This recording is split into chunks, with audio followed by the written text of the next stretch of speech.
वाल्मीकि रामायण के अनुसार सबसे पहले शत्रुघ्न का ध्यान किया गया है।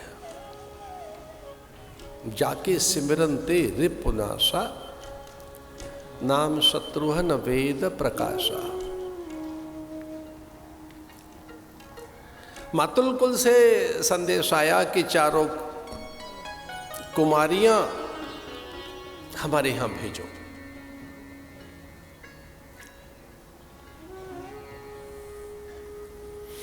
दशरथ व्याकुल हो गए। कैकेयी के मायके से आया है संदेशा।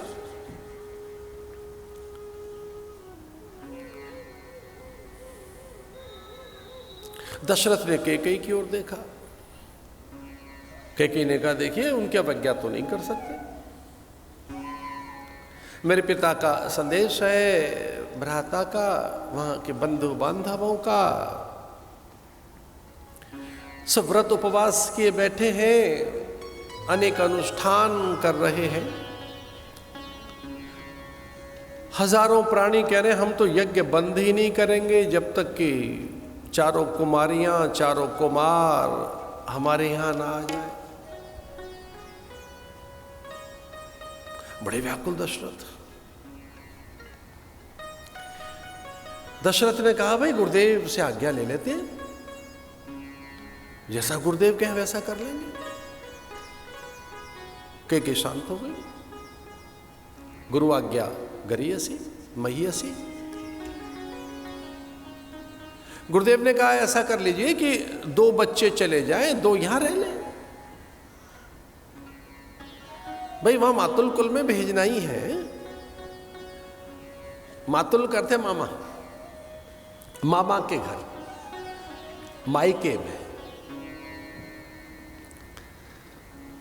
मातुल का अर्थ है मामा, कि मामा बुला ही रहा है। उधर से अगर आदेश ही प्रार्थना ही आई है, दशरथ तो रह नहीं पाएंगे राम के बिना। कैकेयी को समझाया उन्होंने कि प्राण चले जाएंगे दशरथ के। दशरथ एक पल भी राम के बिना रह नहीं पाते,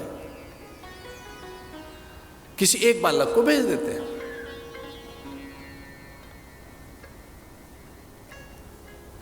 तो फिर ये बात कैकेयी पे ही डाल दी गई कि कैकेयी जिनको भेजना चाहे भेज दे।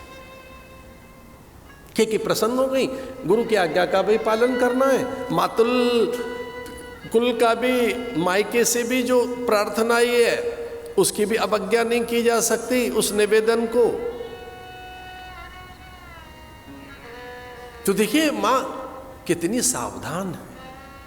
मां ने शत्रुघ्न से कहा, उठो। शत्रुघ्न से कहा, आप जाओ। उनकी पत्नी श्रुति कीर्ति। लेकिन दशरथ को यह लगा कि छोटा कुमार है, इसका भी तो मन कहां लगेगा वहां बिना राम के, बिना लखन के। और ये तो रह नहीं पाता बिना भरत के। भरत के बिना तो ये भोजन नहीं करता। और ये बात तय थी, कितना ही मनाओ, शत्रुघ्न भोजन नहीं करते थे। भैया के साथ बैठने की आदत थी, भैया के संग खाने पीने की, उन्हीं के संग विश्राम करते। और अब तो स्पष्ट हो गया था कि वो दान कर दिए गए मांडवी को। अब तो मांडवी के हैं, वो मांडवी के दास है, भरत के दास है, भरतानुचर हैं, भरतानुयायी हैं। भरतानुचर, अनुचर कहते हैं दास को। शत्रुघ्न तो भरत के अनुचर हैं, भरत संपदा हैं, वो मांडवी पुत्र हो गए। इसे दशरथ ने कहा, इसका न तो मन लगेगा और ये धर्म का भी कैसे निर्वहन करेगा। तो धर्म निर्वहन के लिए भरत को भी भेज दिया जाए। और भरत को, शत्रुघ्न को भेज दिया गया। लेकिन महर्षि वाल्मीकि लिखते अनघ आप्ततः। अनघ, शत्रुघ्न कौन? जैसे अनघ नहीं है, अनघ। अनघ कहते हैं पाप रहित है, निष्पाप है, भोला है, निश्चल है। अनघ का अर्थ है कि किसी की प्रगति को देखकर आप विचलित न हो, किसी की प्रगति को देखकर अत्यंत हर्षित हो आप, किसी की पद प्रतिष्ठा को देखकर, किसी के उन्नयन उत्थान को देखकर, किसी के उत्कर्ष को देखकर, अन्यों की ऊंचाइयां देखकर आप बल्लियों उछलने लगे, किन्हीं की ऊंचाइयां देखकर आपको हर्ष हो जाए। आप तथा और स्वप्न में भी मिथ्या न बोले, आप सपने में भी आपसे अपवचन न निकले। गच्छतामातुलकुलम भरतेन तदानघ तदानघ। इसका अर्थ क्या है? कहीं पाप नहीं है, निश्चल, सरल, निष्काम, भोलापन, नैसर्गिक, स्वाभाविक, प्राकृतिक। इसे इस साधन भजन में भी इतनी चिंता ज्यादा मत करो। प्राकृतिक रहो, स्वाभाविक रहो, नैसर्गिक रहो, भोले भाले रहो। ज्यादा जप तप के चक्कर में मत पड़ो, कहीं वो आपको ऐसा न कर दे कि अहंकारी बना दे। जप करो सरलता हो, सरल बनने के लिए, निश्चल बनने के लिए, भोला बनने के लिए।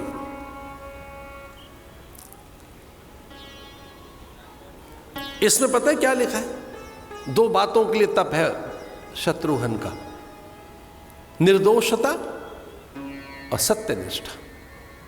निर्दोष रहिए, निर्दोष, इनोसेंट रहिए, इनोसेंट, ऑनेस्ट रहिए।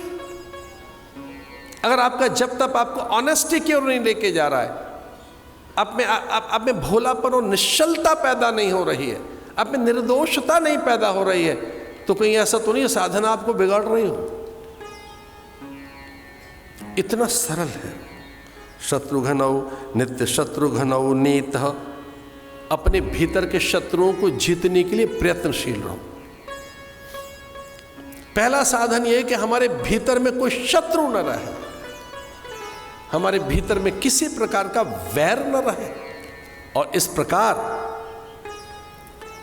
मातुल कुल में भेज दिए गए